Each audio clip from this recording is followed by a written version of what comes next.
அன்பு சொந்தங்கள் அனைவருக்கும் வணக்கம். ஸ்ரீ கற்பக விநாயகருக்கு ஜெய். உலகின் தாய் தந்தை சிவன் பார்வதியை வணங்கி துவங்குவோமாக. அஞ்சு வட்டத்தம்மன் குலதெய்வம், இஷ்ட தெய்வம், கார்த்திகை பெண்கள், நவ வீரர்கள் அருள் துணை வரட்டும். நம்மை வாழ வைக்கும் தெய்வம் வெற்றி வேல் முருகனுக்கு அரோகரா. முருகப்பெருமானை வழிபடும் பொழுது முதலில் நெற்றி நிறைய 3 விரல்களால் திருநீற்றை எடுத்து அவனிடம் வேண்டி வணங்கி நம் நெற்றியில் அணிந்து கொள்வோமாக. அதற்கான பல மந்திரங்கள் உள்ளது. அவற்றில் சில மந்திரங்கள்: வந்த வினையும் வருகின்ற வல்வினையும் கந்தன் என்று சொல்ல கலங்கிடுமே செந்தில் நகர் சேவகா என்று திருநீறு அணிவாருக்கு மேவ வாராதே வினை. அடுத்த மந்திரம்: ஆறுமுகம் அருளிடும் அனுதினமும் ஏறுமுகம். அடுத்த மந்திரம்: ஆறுமுகம் ஆறுமுகம் ஆறுமுகம் ஆறுமுகம் ஆறுமுகம் ஆறுமுகம். இவ்வாறு 6 முறை கூறி வைத்துக்கொள்ளலாம். அடுத்து ஓம் சரஹணபவ என்ற முருகப்பெருமானின் 6 எழுத்து மந்திரத்தை கூறி திருநீறு அணியலாம். சிவ மந்திரங்களையும் கூறி அணியலாம். சிவனும் முருகப்பெருமானும் ஒருவரே. பொதுவாக நாம் ஓர் வழிபாடு என்று செல்லும் பொழுது முதலில் வழிபட வேண்டிய இறைவன் பிள்ளையார் விநாயகர் ஆவார். அவரே முழு முதல் கடவுள், கணங்களின் அதிபதி, தேவர்களின் தலைவன் கணபதி ஆவார்.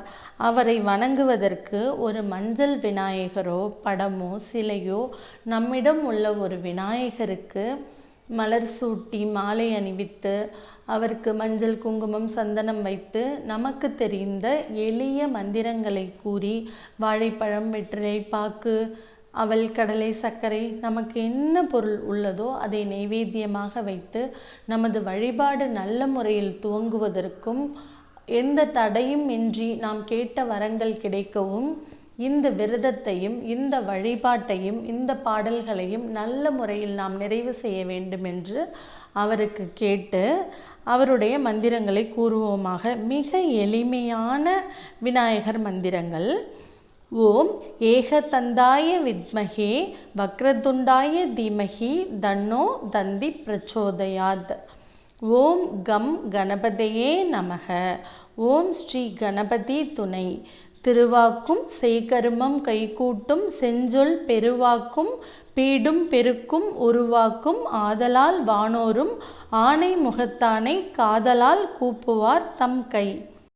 வழிபாட்டை முறையாக செய்ய விரும்புபவர்கள் சங்கல்பம் செய்வதற்கு ஒரு விரிப்பு அல்லது ஆசனத்தில் பலகையில் அமர்ந்து ஆசனமிட்டு அமர்ந்து அட்சதை, அரிசி, பூக்கள், மஞ்சள் தூள் இவற்றை கைகளில் வைத்து தியானித்து அதை விநாயகரின் பாதங்களில் சமர்ப்பித்து நாம் சங்கல்பம் செய்து துவங்கலாம்.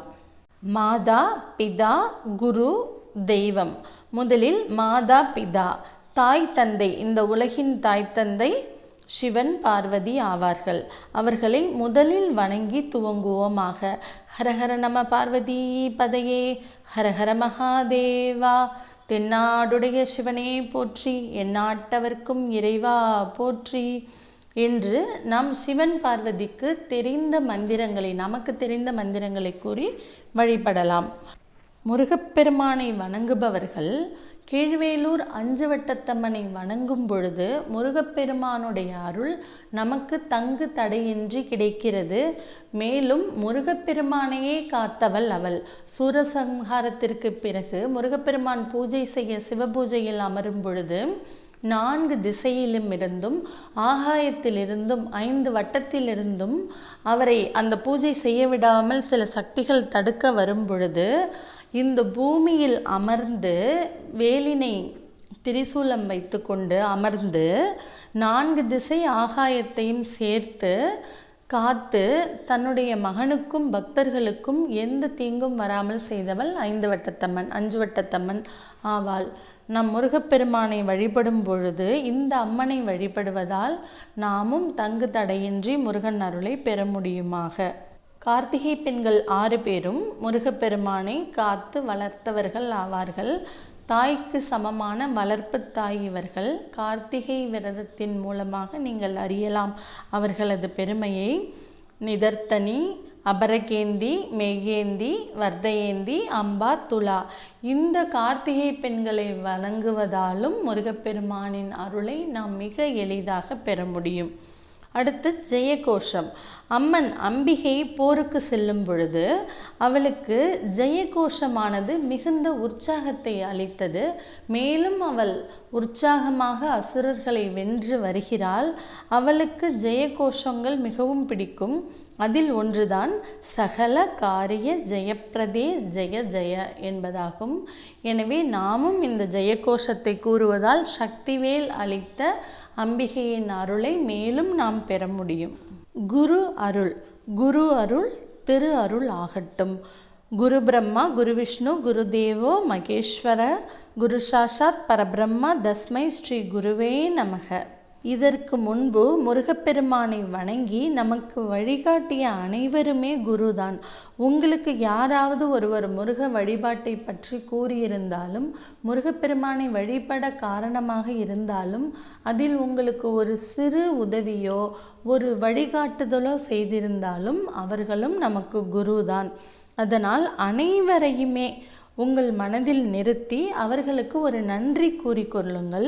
அகத்தியர், பாம்பன் சுவாமிகள், நக்கீரர், ஔவையார், வள்ளல் பெருமான், வள்ளல் வாரியார் சுவாமிகள் உள்ளிட்ட அனைத்து குருமார்களுக்கும் முருகப்பெருமானை வழிபட வழிகாட்டிய அனைவருக்கும் நன்றியும் வணக்கமும். இது உங்களுக்கு தெரிந்த யாராவது தோன்றினாலும் இதில் சேர்த்து அவர்களுக்கும் நன்றி கூறிக்கொள்ளுங்கள். வழிகாட்டுதலே இல்லாமல் குருவே இல்லாமல் இருக்கிறேன் என்பவர்களுக்கும் முருகப்பெருமானே குருவாக வருவார்.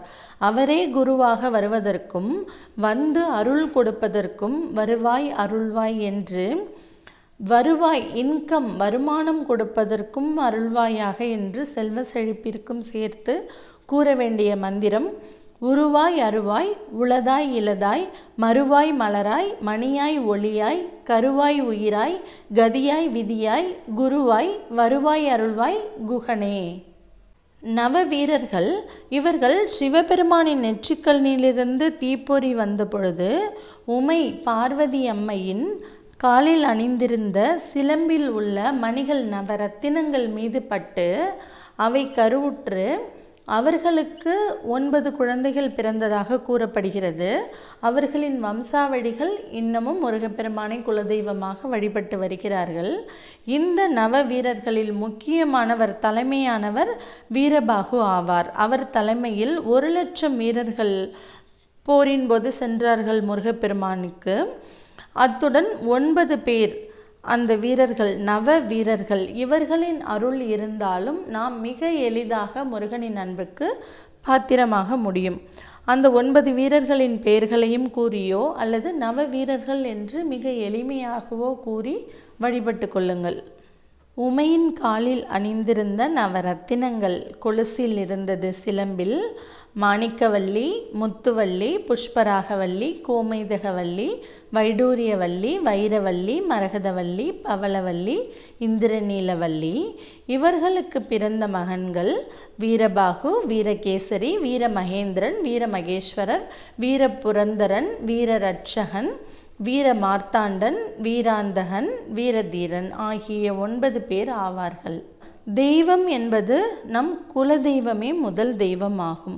நம் முன்னோர்கள், நம் பரம்பரையில் வந்தவர்கள், நம் குலத்தை காக்கும் குலதெய்வம், இவர்களை முதலில் வணங்கிக் கொள்வோம்.